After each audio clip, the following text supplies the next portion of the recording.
Tucker has got to go.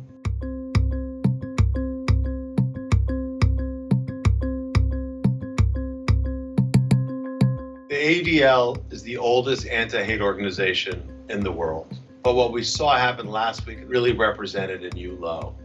When he went on the air and essentially introduced what's known as the Great Replacement Theory. The left and all the little gatekeepers on Twitter become literally hysterical if you use the term replacement, if you suggest that the Democratic Party is trying to replace the current electorate, the voters now casting ballots, with new people, more obedient voters from the third world. But they become hysterical because that's what's happening, actually. Let's just say it, that's true. The Great Replacement Theory, or sometimes it's known as the White Replacement Theory.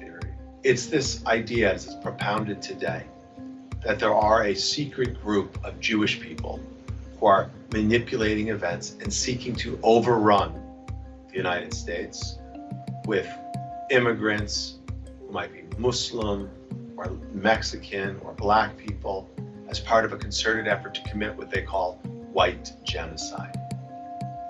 Obviously, it's absurd, it's fiction, but it's dangerous.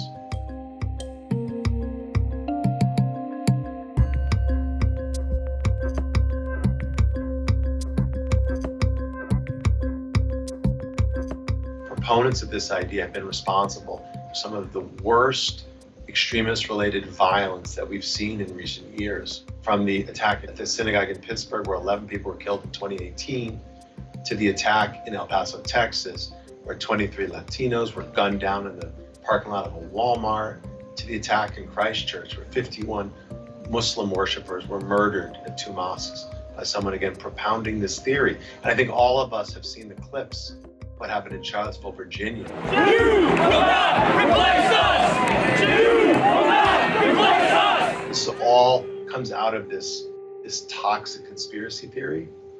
And that's why we're so shaken up to see Tucker Carlson defending it.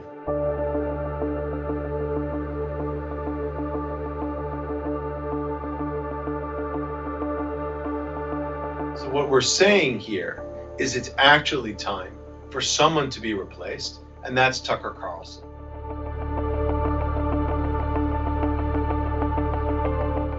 On the most basic level, it's a voting rights question. Look, a tried and true tactic of white supremacists and extremists is what we call plausible deniability.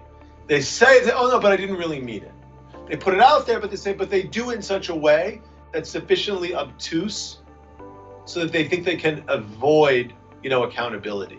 I mean, everyone wants to make a racial issue out of it. Ooh, the, white replacement theory. No.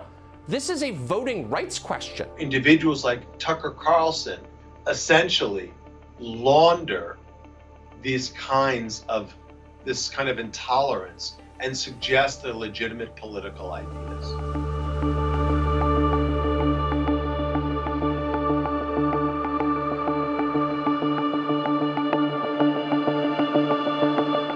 The left says we have a moral obligation to admit the world's poor, even if it makes our own country more like Tijuana is now, which is to say poorer and dirtier and more divided. If you're wondering why so many people are being robbed, raped, and killed in American cities right now, George Soros is part of the reason for that. Maybe we're importing people from places whose values are simply antithetical to ours. White supremacy, that's the problem. This is a hoax, just like the Russia hoax.